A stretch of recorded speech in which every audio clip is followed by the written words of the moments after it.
E a gente agora volta falando sobre política com Tássio Cruz e Lívia Pessoa. Boa noite, pessoal. Boa noite, Aline. Tássio, quem está em casa? Às segundas e quartas a gente tem esse timaço aqui para comentar os assuntos do dia. Tássio, mudanças na administração municipal, que foi uma mudança, na verdade, pontual, mas que foi oficializada hoje pela manhã. Verdade, Aline. Mais uma vez, boa noite a você, a Lívia, a todos que nos acompanham. Mudança na gestão esportiva da capital.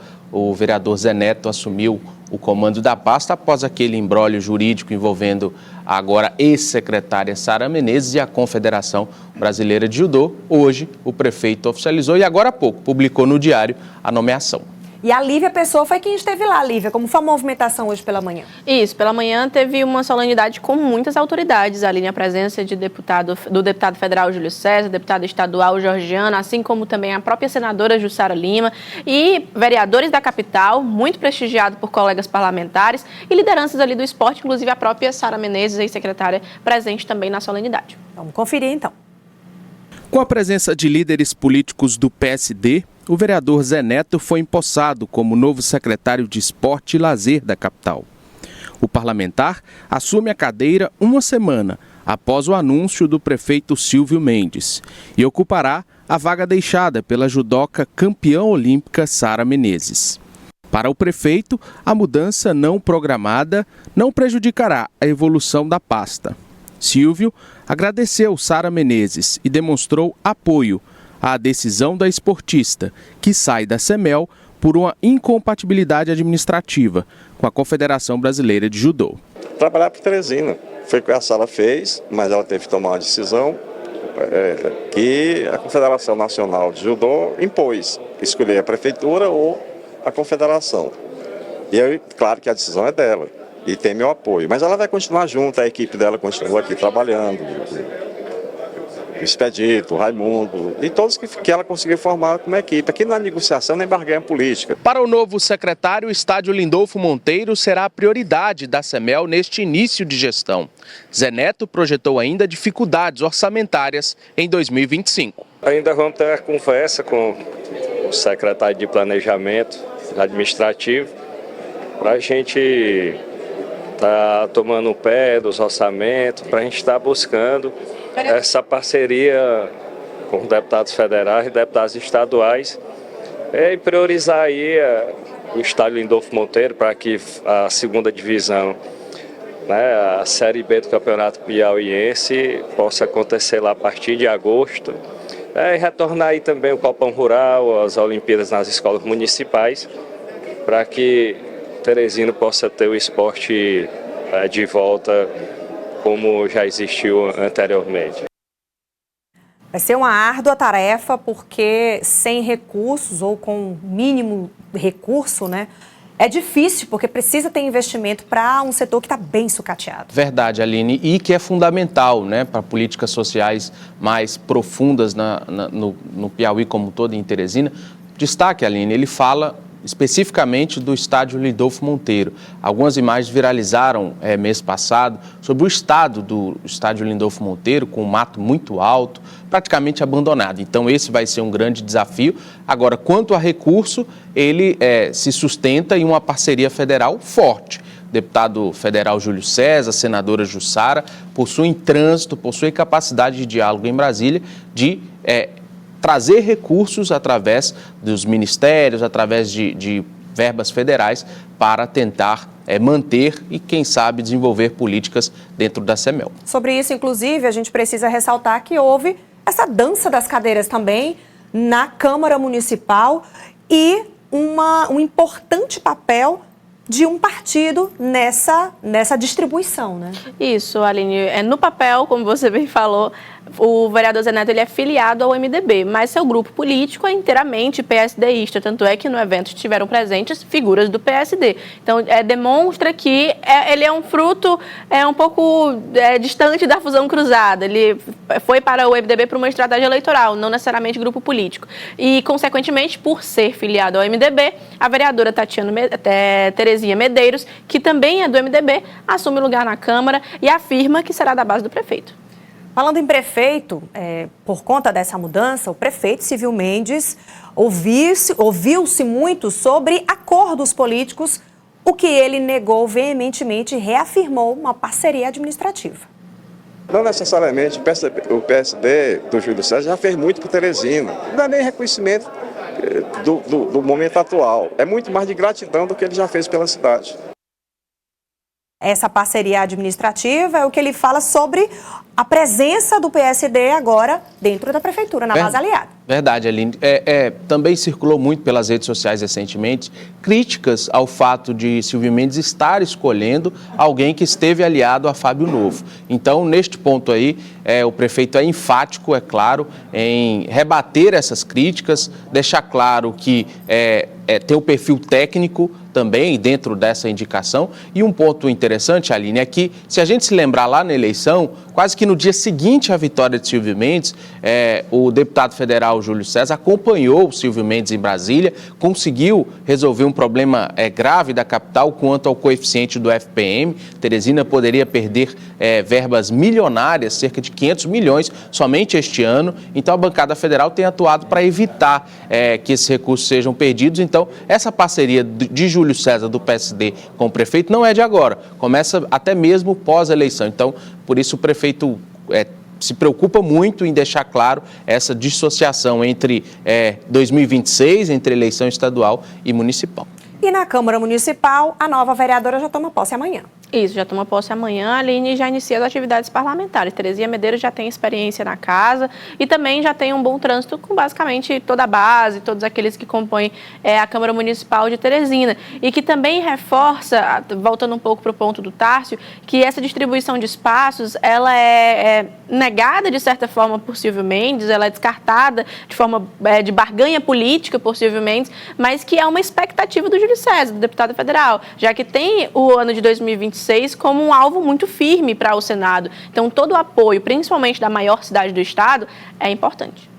Vamos falar da polêmica da chapa fictícia? Bom, tudo começou com uma declaração do deputado Flávio Nogueira, já teve rebatimentos e agora é a vez do deputado federal Júlio César. Ele defendeu a aliança entre PSD e MDB na chapa majoritária, rebateu as críticas de petistas, essa chamada fusão cruzada.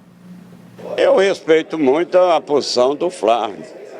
A chapa não está ainda registrada. Quando registrar, deixa de ser fictício. Quando registrar, deixa de ser fictício. Por enquanto ainda não existe, mas está bem avançada a negociação. Sempre muito pragmático o deputado Júlio César, né? Mais uma vez ele deixa esse pragmatismo claro.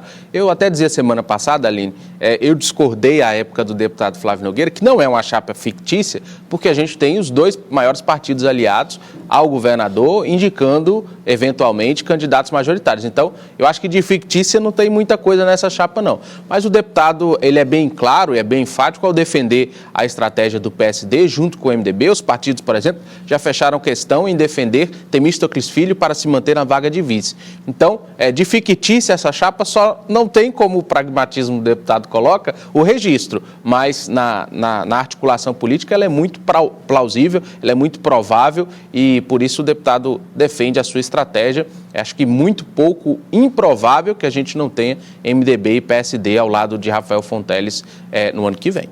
Está bem fortalecida essa parceria. Agora vamos passar para uma outra polêmica. Na semana passada a gente trouxe aqui uma declaração de um deputado que acabou reverberando para outros deputados, também em relação aos deputados faltosos às sessões da Assembleia Legislativa. E um nome foi bastante citado, o nome do deputado Georgiano Neto. Hoje ele rebateu as críticas, principalmente ao deputado Evaldo Gomes, que alguns deputados chegaram a pedir a cassação desses faltosos. O Evaldo é meu amigo, uma pessoa que eu tenho muito respeito, um parlamentar habilidoso, que tem feito um grande trabalho em favor do Piauí. Nós já conversamos, está esclarecido qualquer mal entendido, nós vamos seguir trabalhando muito em favor do Piauí. O convite está feito para ele ir para o PSD? Essa questão partidária, ele disse que só vai definir no próximo ano, então vamos aguardar. Ainda tem isso, né? Tem essa possibilidade de união, mas como que pode começar com uma relação assim, com críticas assim? Pois é, Aline, existem algumas siglas que já estendem o convite ao Evaldo Gomes. No caso, eu questionei sobre o PSD, mas caso fosse de fato haver uma filiação para outro partido, seria para o MDB, já que Evaldo Gomes tem o objetivo de ir para uma reeleição como deputado estadual e o entendimento é que haja uma fusão cruzada, MDB estadual, PSD federal. Mas partidos, como o próprio Partido dos Trabalhadores, já estendeu esse convite a Evaldo Gomes com o intuito de de extinguir essas chapinhas que estão tão persistentes em serem mantidas. Mas, de certa forma, é uma pedra ali na estratégia dos partidos maiores, que tem o objetivo de lançar pelo menos 6 a 7 deputados federais e também a maior bancada da Assembleia. Então, existe sim uma estratégia muito firme sendo traçada e as chapinhas teriam sido ali um imbróglio dentro da base. Quem também falou sobre esse assunto foi o deputado estadual Henrique Pires e defendeu uma maior liberdade dos parlamentares para agendas externas. Vamos ouvi-lo. O deputado, ele tem que ir à Assembleia, mas ele, pela demanda, pelo modus operandi que se constitui aqui no Piauí, as atribuições de um parlamentar e pela coincidência do horário da sessão com o expediente dos órgãos do Estado, da Prefeitura de Teresina, do Tribunal de Justiça, às vezes há uma colisão. E você, muitas vezes, chega atrasado numa sessão ou não até comparece. Lembrando que o Piauí tem dimensões continentais quase, né? O Piauí, diferente de outros estados como Sergipe, Alagoas, você tem uma extensão gigante para você poder atender às suas bases. Mas eu acredito que essa semana haverá sim a limpeza de pauta daquilo tudo que está pronto para o plenário apreciar. Inclusive, quem ouviu o deputado Henrique Pires, você, Tássio Cruz, uma defesa que ele faz em relação a essa falta de frequência, né? Lá na Assembleia Legislativa, limpar a pauta é importante, mas as discussões precisam ser aprofundadas, né? É verdade. E as sessões não acontecem todos os dias? São 2 dias presenciais, principalmente, terça e quarta-feira. E o deputado argumenta que, por exemplo, deputados que vão às secretarias, se choca, né, os horários com a Assembleia, mas podem ir à secretaria segundas, sextas-feiras, às quintas, né? Não necessariamente nos dias de sessão presencial. Então, nós devemos ter essa semana, Aline, desdobramento sobre essa polêmica. 2 deputados, o deputado Evaldo e o deputado Bessá, pediram a lista de deputados faltosos, sem justificativa, e devemos ter desdobramentos essa semana. A promessa é que esses parlamentares intensifiquem a cobrança a esses parlamentares que não comparecem por algum motivo, seja por confronto de agendas, seja por outras atribuições, não comparecem e nem justificam a falta à Assembleia. Bom, e o deputado Henrique Pires também falou sobre o Pacto pela Ordem, projeta uma tramitação desse assunto, desse tema, e defende também a discussão com a sociedade.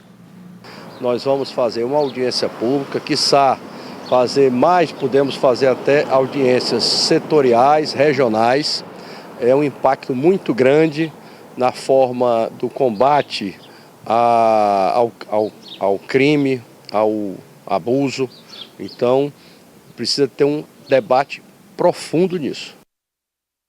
É uma tramitação que deve demorar ainda? Acho que sim, viu, Aline? Pelo que eu conversei com os deputados, hoje o líder em pronunciamento defendeu a celeridade, mas acho que deve demorar, já que se altera temas extremamente complexos para a sociedade. Lívia Pessoa, muito obrigada. Tássio Cruz, muito obrigada também. Boa semana para vocês. Para todos nós. Um grande abraço e uma honra estar com vocês, jornalistas, neste Dia do Jornalista. É verdade. Grande abraço a todos de casa. 7 de abril, Dia dos Jornalistas, uma profissão linda, uma missão incrível. Obrigada, gente.